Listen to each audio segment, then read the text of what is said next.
supporter card nila.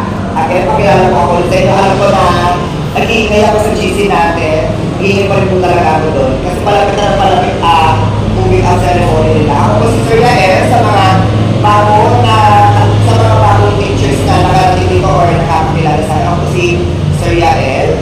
Ako po yung advisor na grade 10 sila. So, hindi na natin po palapagitin pa. Alam ko dahil may mga lakad din po kayo at nasito may mga gawain kayo. And Friday din po ngayon. May lakad din ako. Okay, so start na po tayo sa agenda natin ngayong araw na to. Meron po tayong 5 agenda ngayong araw na to. Number 1 is use of cellphone. Aside from that, ipa-follow up ko lang din po regarding sa attendance ng aking mga anak. Pangalawa is the moving out ceremony. So, ang katumbas noon nung panahon natin, wala pang K-12 program is yung graduation. Kaya, in-encourage ko talaga na umatid lahat kasi i-discuss ko na po yung sa moving out ceremony. Pangatlo, for distribution and awarding of perfect attendance, and finally, other concerns. Start po tayo sa use of cellphone. Parents, we all know ito na tayo mga anak natin talaga pinapadala natin ng cellphone. Right po? Tapos aside from that, nagpagawa ako o nagpadala ako ng mga papers and sa mga naka-attend dito last time, nagpa-fill in ako ng information about sa pagdala ng cellphone. Though na meron po tayong mga kasulatan tungkol doon, as an advisor, kaya ko po itong pinalo sa inyo as one of the concerns regarding sa use of cellphone. As much as possible, I would encourage my parents na kahit pa paano, kung kaya naman po na hindi na lang ipadala yung cellphone ng mga anak nila, na kung yung cellphone na yun ay walang namang relationship or related sa klase, much better. Bakit po natin binabanggit yan ngayon? Kasi po, binabanggit ko siya for the sake of the safety ng ating mga anak. There's a safety precautions and safety precautions here in this school, in Tibagan High School. Diba sabi ko nga po nila na dati na once na dito ang ating mga anak, protektado po sila, lahat sa lahat ng bagay. But at the same time, bilang advisory kasi, nag-aalala din ako once na naman sa labas na sila. Baka one time may mantutok na lang, whatsoever. And aside from that, it may be an alarming dahil ang Tibagan na sa P5, tapos order siya ng mga states. Namitong naman na niya kung sino ang aming pumunta, naligal may mga balita kayo, is all around sa mga krimen, tulad ng pagkuha ng cellphone sa mga kabataan. So, I do encourage po na hopefully, kung hindi naman po kailangan na yung cellphone, much better na sana hindi na po ipadala para sa safety ng bata natin. Clear po ba tayo doon, parents, guardians? Okay, next is attendance. Tulad nga po na sinabi ko kanina, when it comes to the attendance, yung attendance po natin for the second quarter and start ng third quarter mula December hanggang January, as I review, nagiging madalas po yung late ng ating mga anak. Okay? Nagiging madalas po ang pagiging late ng ating mga anak. At ang lagi ko nakikita mga reason na nakalagay doon is just masakit ang ulo, masakit ang tiyan, late bumas, ay late na ising, etc. etc. Pero ang pinaka-point doon, late magising. Bakit kaya? Cellphone ng cellphone. Cellphone ng cellphone. Very good, nakatapan. Nakamonitor ko dito yan at the same time kasi minsan sumisilip ako ng messenger ko, marami pa rin naka-online. Tapos pagsasabi na cellphone, hindi mula. Tulad nga po lang kinausap ko yung sila kahapon, actually say Monday, sabi ko sa kanila, isa sa mga factors na maaaring masabi kayo sa moving up o makakita yung mga marcha sa moving up is your tardiness. So parents, let's cooperate regarding to the attendance or yung eradicate natin yung tardiness ng ating mga anak when it comes sa pagiging late. Nagiging madalas. Super siya recently. And to the fact, kanina rin. Hindi ko maunawaan ko. Kasi sa lamig ng panahon ngayon, nagigising tayo alas 3, alas 4, dahil sa sobrang lamig. Pero may mga nalilate pa rin po. Hopefully po, parents, tulungan po natin ang ating mga anak regarding sa pag-isip nila na umagat pumasok ng tama ng oras. May class na pumasok kanina sa akin sa klase ko, 2 pa. Hindi pumasok sa first subject ko.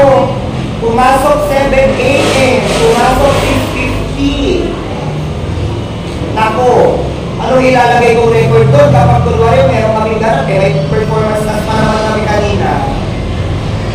Ayun naman po parents, reminder lang po para sa lahat. Hindi naman po para sa pagpapahigpit ito. Concern lang din po ako kasi maaari madamay ang kanilang performance or academic status sa kanilang class. Okay, next is the other concern. So, i-discuss ko na po yung other concern regarding sa moving. In 3 months, starting next week, 3 months na lang po, moving out na po nila. Kasi ang last day of our school year ay sa April 15. So, 3 months na lang po talaga siya. Kapag tumatak yung January 15, February, March, April, 3 buwan na lang po siya. Third quarter and fourth quarter is a crucial quarter po para sa mga estudyante. Most especially sa mga candidate or moving up. Okay? So, kaya ako po siya dinidiscuss sa inyo kasi yung need po na bantayan ng inyong mga anak sa 3 bagay. Number 1, attendance. As much as possible po, hinahanap po namin na sana po hindi na po sila umabsent or maligman lang for this quarter hanggang 4th quarter. Kasi po, maikling panahon na lang po ang kanilang ibubukol, and aside from that, yung mga dapat nilang makomply sa bawat subject areas ay magawa nila sa nakalaang panahon. If you are going to ask me, sir, baka naman po magbigay yung mga teachers na activity, performance task na kayo ibigay bukas tipasan. Hindi po kami ganun dito sa Tibagan High School. Nagbibigay po kami in 2 weeks time, in 1 week time. Pero ang sakit ng mga bata, kapag wala sa papasahan, 3 days, 2 days, 1 day, doon pa lang gagawa. Kaya sinasabi ko po yung attendance mahalaga kasi sinasabi ko lahat ng mga teachers kung ano yung dapat nilang ipasa at anong dapat nilang sundin ng student. Review tayo doon. Number 1, attendance. Number 2 is school activities, including yung performance task and yung mga sinasakutan nila dito sa classroom like written words, long test, and exam. Dapat po ang mindset ng ating mga anak, pa-progress dapat ang kanilang mga grade, pataas. Hindi po pa stagnant, hindi pa baba, pag-push dapat pataas po. Kasi ang nagiging sakit ng mga bata, kapag 3rd quarter, 4th quarter, tinatamad na. Kasi ang mindset nila, malapit naman na yung magbakasyon eh. Chillax na lang. Right? O, diba? Tama po ba? Tama? Nagiging relax. Kasi ang mindset nila bakasyon na. Napapabayaan na ang pag-aaral. Not knowing na yung pag-aaral na yun ay computed pa. Kalahati yun ng 4 quarters na ginagawa. Kaya sinasabi ko na po din po sa inyo, to remind our, yung mga anak natin na magpasa ng mga activities on time. At hindi na magpasa po. Magpasa na may excellence. Hindi magpasa na, may pasa na, wala pa lang ka-effort. Magpasa sila with excellence, yung presentable, maayos, pwedeng gawing example sa mga susunod susunod pang alamin or sa susunod na taon sa mga estudyante. So, ayun po yung pangalawa. School activities. Please bear with us when it comes to these school activities. Kumusta nyo po kung nakakapagpasa po sila ng activities format. And finally, school requirements. Hindi po makakamarch ang anak ninyo kapag may mga kulang na school requirements. Nag-check lang po ako ng mga school requirements. May mga papatawag po akong parent later. Regarding sa mga kulang nila mga school requirements like Form 137, lalo na yung mga nag-transferring or nagbaling araw na hindi pa nakapabigay birth certificate as well. Maalala po yun kasi hindi po sila makapag-senior high school. Bibigyan po kayo ng form mamaya para mahingit yung Form 137 sa previous school na kanilang pinag-aral. Clear po ba tayo, parents? Yes, uy, 141 na. So, 2 o'clock matatapos na tayo. Ayan. So, may mga tanong pa po ba kayo, parents, guardians, regarding sa mga bagay na gusto nyong tanong sa mga natitira pang 3 buwan? Meron pa po ba? O, nasabi ko naman na lahat. Kasi anytime naman po, tinata-update naman po ako kagad sa social media natin kagad, no? Kasi as much as possible, gusto ko inform lahat ng parents. Kasi gusto ko po, lahat kayo na nakikita ko ngayon dito, pagdating sa April 15, bongga kayo, guwapong magaganda, kasi mag-aatin po kayo ng mga anak dito for the moving out. Okay? Clear po tayo doon? Yes. Okay. May tanong po ba? Siyempre, dapat, para makamaksa po kayo, kailangan sila din po ay natrabaho ng kanilang mga dapat gawin sa pag-aaral. Kaya ang hinihingi ko na naman po sa inyo ay tulong at gawin para paalalahanan. Okay ba? Now, let's go to the distribution of report cards.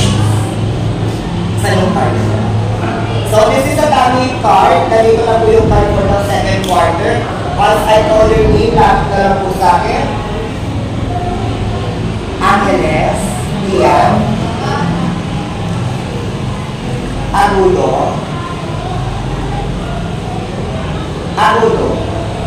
wala pa, Amerino, Bashir, Doc Lara, kapatid yan dito. Karan mo ba? Sino na sino? Saan? Sino teacher mo to? Sino ba yung teacher? Jonel, Estoy, Lafa, Inigo. After nito, awarding na po tayo na ready na po. Laurente, Ligat. Ay sir, mag-usap po tayo na yes. Lomo. Lorena. Yes ma'am, usap din tayo. Magno. Paro. Ay si Madam Paro. Purisima. Winvista. Ricaberte, Santiago, Harong, usap din tayo. Santos, mamag-usap tayo kasi may i-alam ko. Sige, balik na. Kasi may bigyan mo po sa iyo. Velasco, ay si Madam Arsalon, attendance po ba lahat? Hindi mo po hindi. Attendance po kayo. Wag po muna kayo muna kapag kayo nakapag-attendance. Absalon, Edrea, Flores, Hernandez, Mantis at Limuay, Lainez, Sir, usap din po tayo. Lahat po naman tinatawag ko po na may mga beres at usap po tayo, pila po tayo later.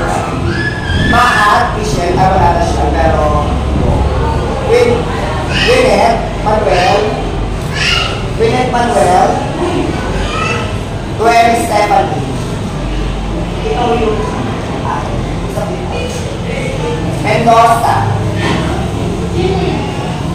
Janet. Chloe. Yerba.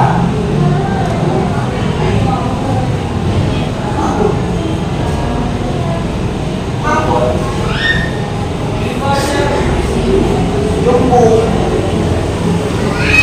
Rubio. Ayaw may takip po sa mga parent dito na may anak na lalaki. Yung mga buhok po nila, opo, pakipagupitan na po, January na po, Ulalan, Villar, Yak, Tolentino, Palmes. Nandiyan na po yung second quarter na team. Ngayon, mag-award po tayo for the perfect attendance. Last time, nung first quarter, ang dami natin perfect attendance. Tulad na sinabi ko kanina, nadamay ang perfect attendance sa mga estudyante na kung saan may mga late. Kung qualified third quarter, marami ang mga perfect attendance. Turo ko ba sa mga bata na ang mga certificate na ito, mahala na ito kapag nag-apply ng trabaho, pinabaliwala nila. Okay? Lahat po na mga parents ay po kayo kasi dyan dito. Punta po kayo dito sa harapan for the awardee. Jonas Doclara. Si Jonas, kasama? Alexis. Absalon. Absalon, wala na. Lorena.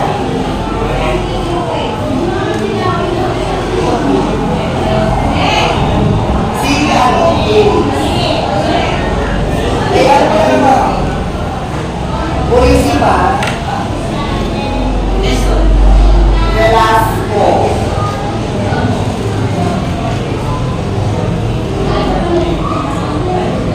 Absalon.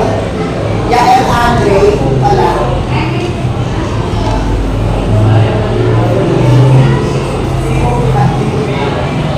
Chloe. And Nicole. Palagpakan po natin ang mga perfect attendance for the second quarter. Rubio, nasa Rubio. Sige po yun. Sige po, nasa po tayo.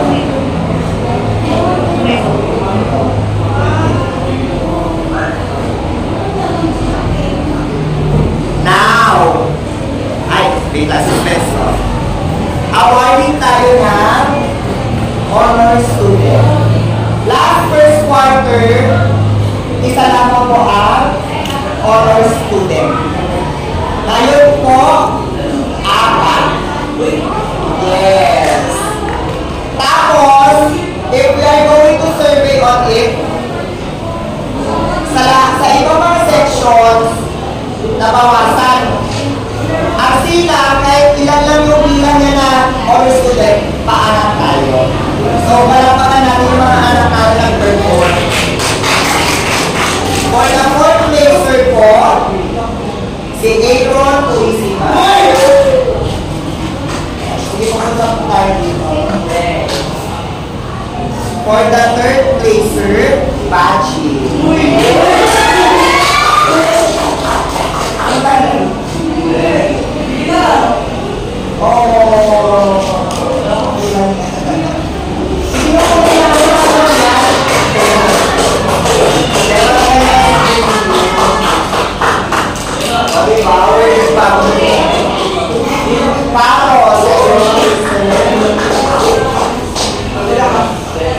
dito na lang.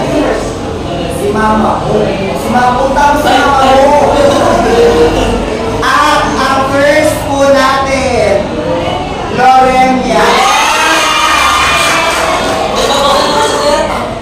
Lalaki. Congratulations po sa mga awardees natin. Sige po, lagi nyo lang dito. Ayan, eh. Palapakan po natin ang ating mga awardees. Very emotional.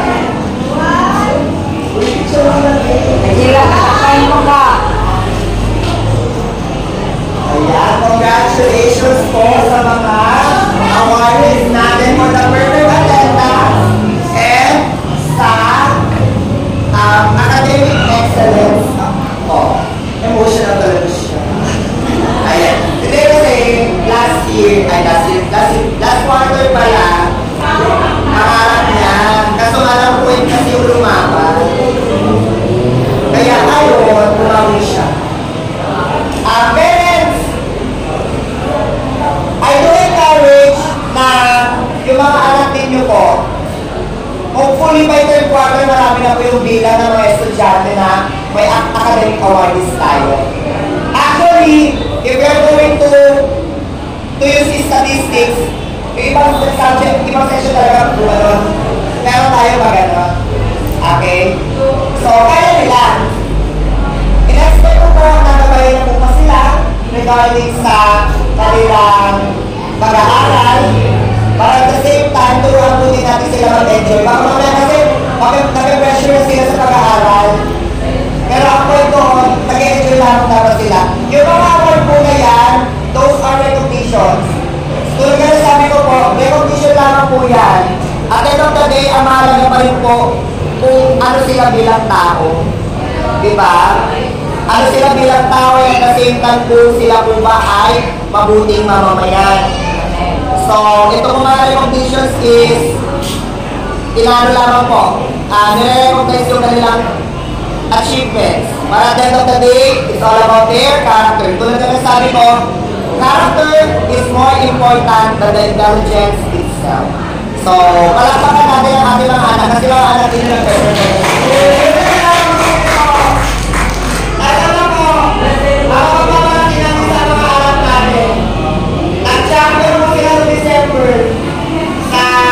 literature man. Kaya lahat ng mga tinatawag na blood, sweat, and tears nila, eto na po yung produkto na yan. Kaya palagpakan po na.